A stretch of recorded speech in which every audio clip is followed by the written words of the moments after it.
আসসালামু আলাইকুম, সবাইকে স্বাগত জানাচ্ছি। আমরা 2 দিনের ছুটিতে সিলেট ভ্রমণের উদ্দেশ্যে রওনা দিলাম ঢাকা থেকে। আমরা বাস যোগে সিলেট যাচ্ছি।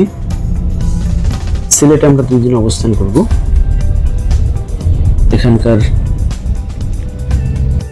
দর্শনীয় সকল স্থানগুলো আমরা পরিদর্শন করার চেষ্টা করব। আমরা যাত্রাপথে রাতে খাবার খেয়ে নিই একটি হোটেলে। আমরা আশা করি এই যাত্রায় সকাল সকাল আমরা পৌঁছে যাব সিলেটে।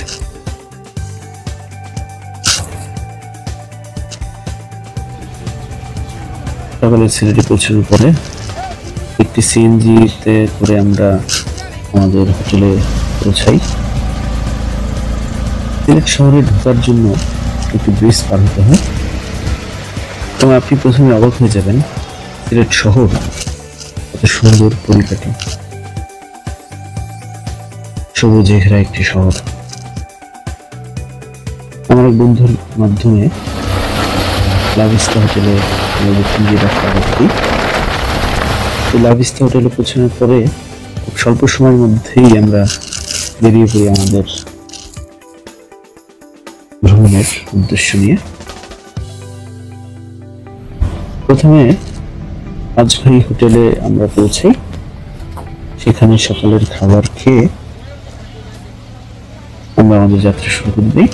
আমাদের উদ্দেশ্য, প্রথম দিন আমরা ঘুরবো সিলেটের জাফলং, আমাবিল সীমান্ত, মায়াবী ঝর্ণা। এরপরে আমরা শাহজালাল রহমতুল্লাহ এবং শাহজালাল রহমতুল্লাহ মাজার জিয়ারত করব। আমরা এগিয়ে যাচ্ছি জাফলং এর উদ্দেশ্যে।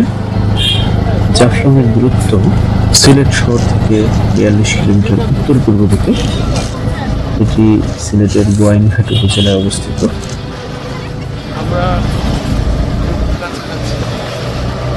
সিলেটের এই রাস্তাগুলো যেমন সুন্দর এবং দুই পাশে পাহাড় এবং পাহাড়ের যে অপরূপ সৌন্দর্য সেটি আপনাকে বিমোহিত করবে। আমরা জাফলং যাবার পথে শাপলার বিল একটি জায়গা, সেখানে আমরা যাই। সেখানে আমরা দাঁড়িয়ে ভারতের মেঘালয় রাজ্যের পাহাড়গুলো দেখছিলাম। কিছু ছবি আমরা নিই এই জায়গা থেকে। আমাদের যাত্রা শুরু হয় আবার জাফলং এর উদ্দেশ্যে। কিন্তু জাফলং যাওয়ার পূর্বেই আমরা আমাবিল সীমান্তে যাব। এটি জাফলং এর 4 কিলোমিটার আগে অবস্থিত। অর্থাৎ এই সিলেট সীমান্তবর্তী গোয়াইনঘাট উপজেলার তামাবিল সীমান্তটি সিলেট শহর থেকে প্রায় 54 কিলোমিটার দূরে অবস্থিত।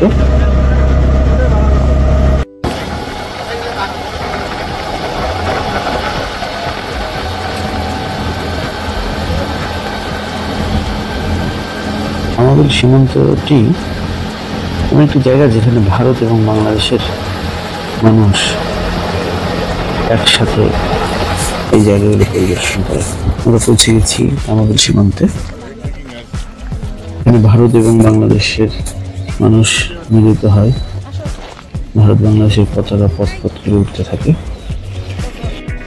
আমরা প্রচুর ছবি নেই এই জায়গাটি থেকে। ভারতের কয়েকজন নাগরিকও আমাদের সাথে ছবি তুলে। আমরা আমাদের কাঙ্ক্ষিত সিলেটের বিখ্যাত জাফলং এর উদ্দেশ্যে এগিয়ে যাচ্ছিলাম। দুই পাশে সবুজের এত সমাহার, এটি সত্যি আমাদেরকে আনন্দ দিয়েছে, বিমোহিত করেছে। তা দেখতে পাচ্ছেন একই রঙের ছেলেরা ঘুরে এসছে। আমরা এখন পৌঁছে গেছি আমাদের কাঙ্ক্ষিত জাফলং এ। এই যে বাড়িগুলো দেখতে পাচ্ছেন, এটি ভারতের মেঘালয় রাজ্যের বাড়ি। এগুলো জাফলং এর মেঘালয় রাজ্যের সীমান্ত ঘেঁষে খাসিয়া জয়ন্তী পাহাড়ের পাদদেশে এই বাড়িগুলো রয়েছে। আমরা জাফলং এর এই জায়গাটি থেকে একটি নৌকা নিব এবং সেই নৌকায় করে আমরা চলে যাব মায়াবী ঝর্ণা দেখতে। মূলত এই নদীটিকে বলা হয় পিয়াইন নদী, জাফলং সিলেটে অবস্থিত।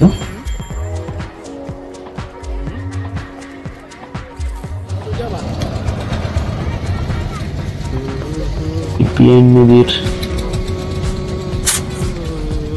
বুক চিরে আমরা চলে যাব নৌকায় করে। মূলত এটিকে ডাউকি নদীও বলা হয়। নৌকা নেই এবং নৌকা আমি নিজেই চালাবার চেষ্টা করি।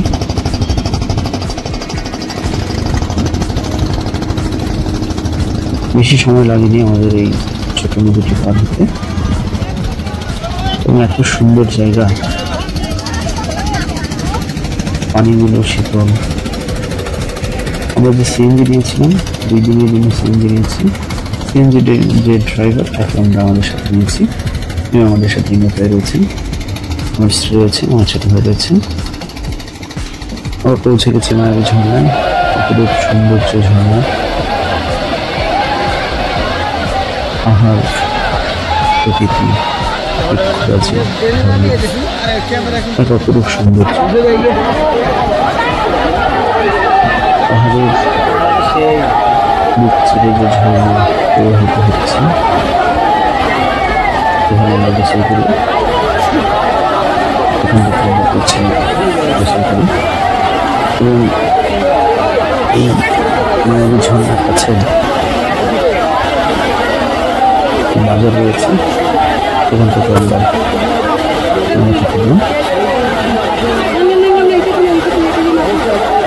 খুব আনন্দ করছিলাম। আমরা মনে হচ্ছিল সকল পরিশ্রম, সকল ক্লান্তি দূর হয়ে গেছে এই সিলেটের ঝর্ণা গোসল করার পর।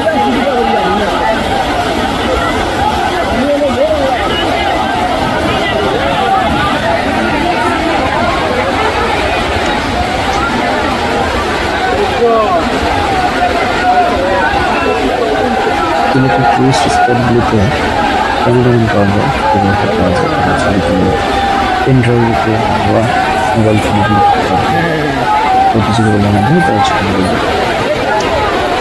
আমরা কিছু ছবি তুলেছিলাম।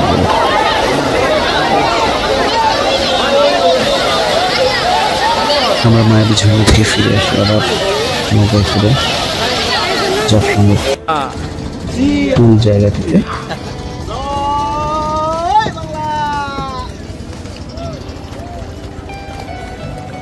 এটি মূল জাফলং, ভারতের অংশ দেখছি আমরা। একটি ব্রিজ রয়েছে, ঝুলন্ত ব্রিজ। এই ব্রিজের উপর দিয়ে ভারতীয় জনগণ আসা যাওয়া করে। এই জায়গাগুলো দেখছি এটি ভারতের অংশ, এবং এখানে ভারতের নাগরিকরা ভ্রমণ করার সুযোগ পায়, বাংলাদেশের মানুষ হতে পারে। এখন যে লোকজন দেখা যাচ্ছে, পাথর দেখা যাচ্ছে, এগুলো বাংলাদেশের অংশ।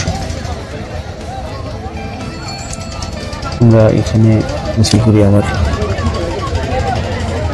4-5 বছর আগে একবার সিলেটে আমি গিয়েছিলাম জাফলংয়ে, তখন পানি অনেক স্বচ্ছ ছিল। এখন এই সময়টিতে বৃষ্টি হওয়ার কারণে পানিগুলো একটু ঘোলা হয়ে যায়। প্রচুর পাথর এই জায়গাটিতে। একসময় এখান থেকে পাথর সংগ্রহ করতো, পাথরগুলো নিয়ে যাওয়া হতো। এখন আর পাথরগুলোর উপর নিষেধাজ্ঞা দেওয়ার কারণে পাথর কেউ নিতে পারে না, এভাবে থাকছে।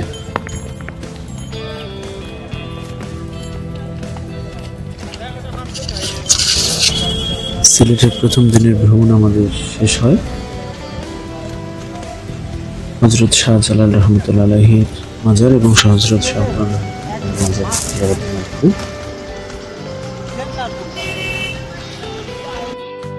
আমরা হযরত শাহজালাল রহমতুল্লাহ আলাইহির মাজারে পৌঁছাই। এখানে প্রবেশ গেটটি অনেক সুন্দর, হলি গেট বলা হয় এই জায়গাটিকে। আমরা মাজারের ভিতরে প্রবেশ করি এবং দেখি প্রচুর ভক্তরা এখানে এসেছেন। এখানে এসে নামাজ পড়ি আমরা, কবর জিয়ারত করি। মাজার জিয়ারত শেষে আমরা মাজারের বিভিন্ন জায়গায় ঘুরে দেখি। মাজারে প্রচুর কবুতরের উপস্থিতি লক্ষ্য করা যায় এবং একটি পুকুর রয়েছে, সেখানে বিরল প্রজাতির মাছ রয়েছে, সেটি আপনাকে বিস্মিত করবে।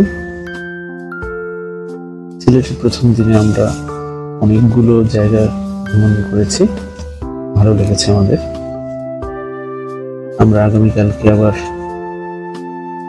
সিলেটের অন্য জায়গাগুলোতে যাব, যেমন সাদা পাথর, তারপর কালাখাল, এই জায়গাগুলো ভ্রমণ করবো আমরা। আমাদের প্রথম দিনের যাত্রা খুবই ভালো ছিল। এই 360 আলিয়ার শহরে এসে আমাদের সত্যি ভালো লেগেছে। বাংলাদেশ ঘুরে দেখতে হলে অবশ্যই আপনাকে সিলেটে আসতে হবে। সিলেটের অভিজ্ঞতা না থাকলে বাংলাদেশ ভ্রমণের অভিজ্ঞতায় ঘাটতি থেকে যাবে। সবার জন্য শুভকামনা, শুভেচ্ছা রইল। ভালো থাকবেন সবাই।